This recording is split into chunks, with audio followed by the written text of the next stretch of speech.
Hello.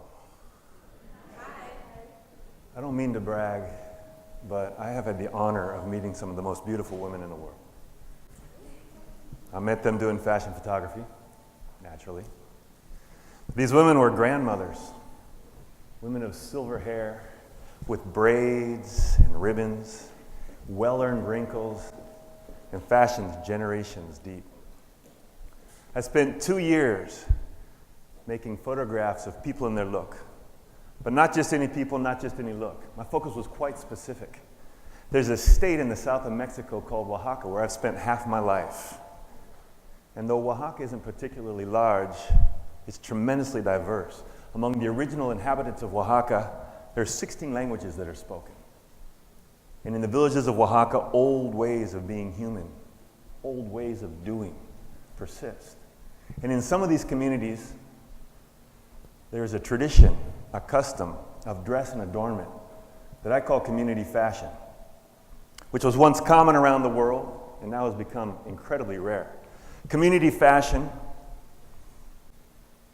is a way of dressing shared in common by members of a town or a village, a collective identity, and oftentimes the clothing is made by the very people of those communities. And into that clothing are worked designs rich with symbols and meaning that have been dreamed into being over the generations. Stories in cloth that, like language, are dynamic and slowly evolving. These were the people that I wanted to recognize with my photography, and theirs was the look that I wanted to honor. And so I traveled the breadth and the width of this state of Oaxaca, looking for every single village I could find where people still dressed in the clothing of their village, where it survived or even thrived. And all told, I found 57 different communities, 57 different ways of dressing and expressing yourself through your clothing, and created more than 200 portraits. But before I share any of these with you, I need to make a little confession as I stand here and speak to you about this fashion-focused photographic project here at the Fashion Institute of Technology in NYC. And that is that fashion wasn't really the focus of this photographic project. And I think I can explain what my motives were by answering this simple question.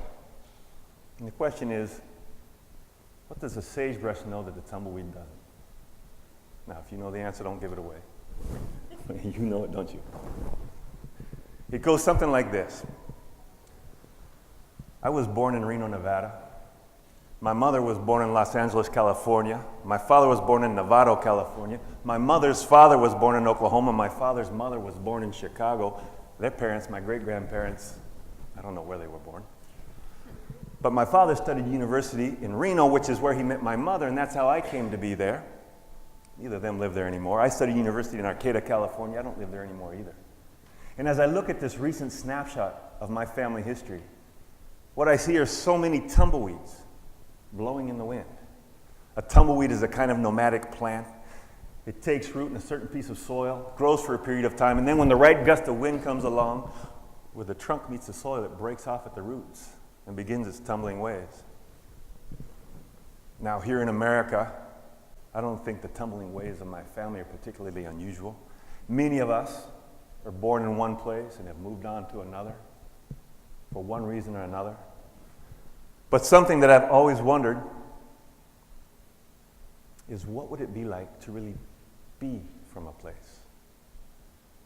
I mean, in a sense, I kind of know, because of course I am from a place. I was born on the eastern side of the Sierra Nevada mountains and grew up in these long desert valleys carpeted by this iconic western plant called sagebrush, where the summer rains would come down and meet the shimmering heat coming off the soil and invigorate this sweet and pungent smell of that sagebrush, this perfume of the earth. I swear, if they ever open up my heart for some reason, that's what it's going to smell like. This smell of summer rain on sagebrush. That place has marked me forever, perhaps in the way that a birth creek would mark the salmon. But I was only a tumbleweed there, dropped into place by another tumbleweed, and soon enough my fast-growing trunk broke off at the roots, and I began my tumbling way. But all around me grew that sagebrush, firmly rooted to its place on earth. And I wonder, what does the sagebrush know that the tumbleweed doesn't? What would it be like to have roots that firmly go into the soil and keep you there, feeding off the nutrients of that place? What would it be like to be from a place where your parents and your grandparents and your great-grandparents were from? People who intimately knew the hills and valleys and neighborhoods around and depended on those hills and valleys and neighbors for their well-being. What would it be like to grow up fed on the generational stories and legends of this place on earth that you were from? And what if the food on your plate came from that land around you, as much a part of it as your mother's voice was a part of you?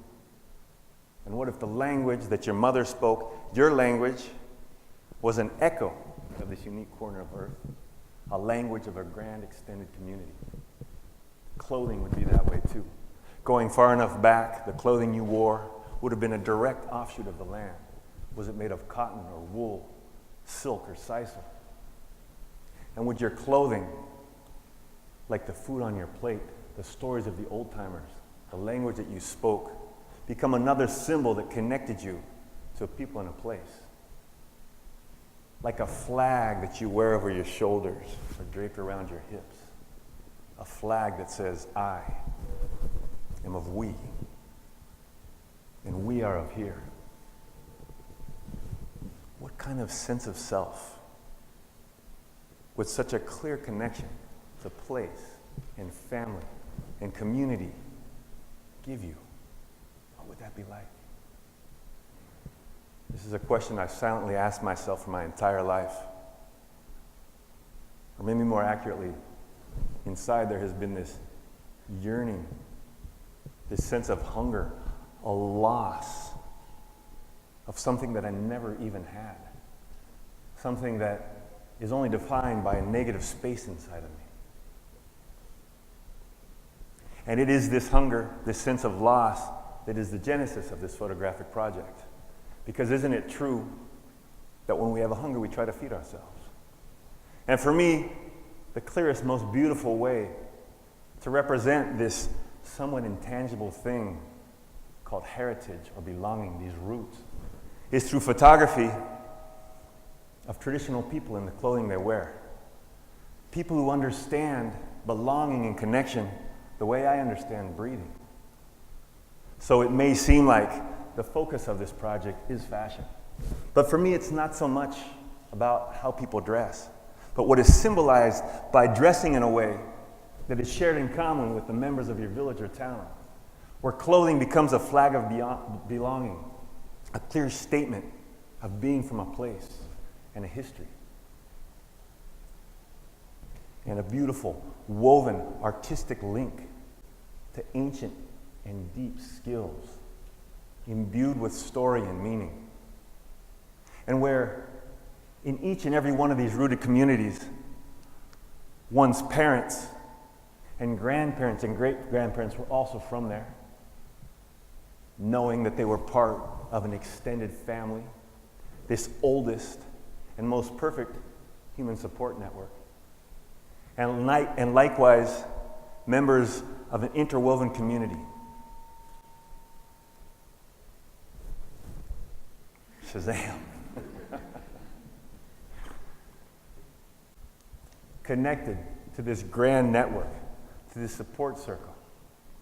Places, by the way, where there's great food. The bennies of a good community. To be born into a place like this where so many generations of your ancestors have lived is to live in layer upon layer of stories. The fertile compost of layer upon layer of stories. Generations of being and experience. The duff of lifetimes enriching your roots. Bam. I met Juana Bautista in a village called San Pablo Tijалтepec. And she told me stories about her clothing. She said, I learned to make my clothing from my mother, and she learned from her mother before her. And she paused and she looked me in the eyes and she said, you know, I guess my clothing is my memory. And in the town of Tehuantepec, I met Fernanda Sanchez, who was a colonel in the Mexican army for decades. And when she retired and she moved back to her town where she had grown up, she said, to come back and put on our clothing was like slipping back into my skin. What a beautiful sentiment. I photographed Socorro Paulina at a holy place on the outskirts of her village of Pinotepe de Don Luis, surrounded by sacred symbols. And she's wearing a posahuanco, a kind of skirt iconic of that community, that she wove herself from cotton and silk. And she said, we're married and buried in our best posahuancos. At her side, a cross emblematic of a religion brought to Mexico by the Spaniards in the 1500s. And behind her grows a ceiba tree. In the ancient times in Mexico, the ceiba tree was considered the tree of life, a very sacred symbol, with the roots growing into the loamy soil, the realm of ancestors and spirits, and the trunk representing the human world, and those upward-reaching branches, the home of the gods. And there she stands with her bare feet on the ground, her bare feet touching her one sacred place on earth, those feet in this sacred place on earth. And there were stories of change and stories of loss. In many communities, commercial clothing, store-bought clothing is replacing traditional clothing. And there are reasons for that. One of them might be that commercial clothing is cheaper. It might be more comfortable. It might be perceived as being hipper. It might even be better made. But also, to be indigenous in Mexico, like in so many places in this world, is to be subjected to discrimination. And to put on the costume of the outside world is to avoid some of that discrimination. And yet there is a soul-soothing pride in wearing the clothing of your community. And it was expressed to me again and again and again. But in spite of that, it is disappearing. In this town of Yalalag, I found 40 women who still dressed in the way of their village. And in Solaga, there were only 4. And when it's gone, in 2/3 of the 57 villages that I visited, the only people I could find who still dressed in the clothing of their community were the grandmothers. By the time their daughters were born, the fast-moving outside world had come in, and things had begun to change. These beautiful grandmothers of silver hair and braids and ribbons with well-earned wrinkles, wearing fashions deeply rooted, may very well be the last generation in these communities to dress in these flags of their community. For me, their beauty stems from many things, not the least of which is that they carry within their collective experience the unspoken knowledge of old, rooted ways of being human.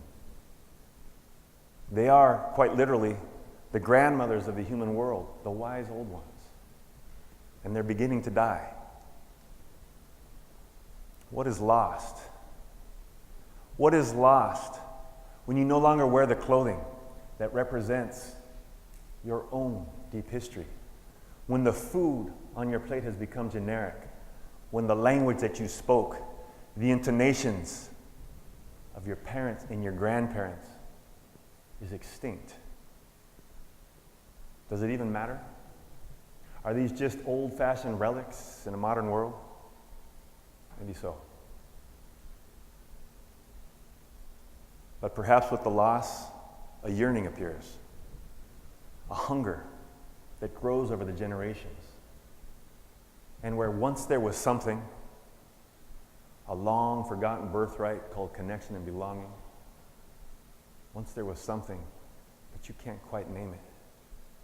And it's only defined by a negative space inside, an emptiness.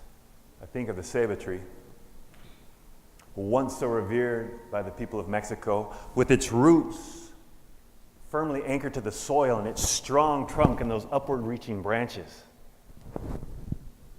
One can think of the earth as history, composed of eroded stone and life that has been, decayed leaves and trunks, in the expired hearts of every living being, that which was the past. And those roots go down into that and feed off of that fertile compost of layer upon layer of being and experience, recycling that energy back into the present again. The past is the food of tomorrow. And at the opposite extreme of the branches, reaching upwards, reaching for the stars, and specifically for our most important star, the sun, reaching for that golden power, reaching for the potential, reaching out into thin air, reaching for some unknown future. And the two are connected by the trunk, this conduit of these very different sources of energy, a link between those grounding roots and those upward reaching branches. And of course, the whole creates a perfect balance. Those of us here in this room, wrapped up in this bedazzling and astounding journey called modern Western civilization, I think of us like the branches, reaching upwards towards that potential, towards possibility, towards some unknown tomorrow, reaching into thin air, looking and searching, reaching for that golden potential.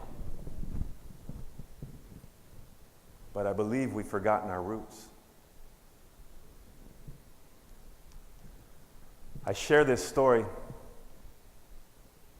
for the beautiful grandmothers and the grandfathers, and for all the people around the world who are part of this chorus of so many languages and the rich and singular and idiosyncratic ways of dressing and eating and gathering.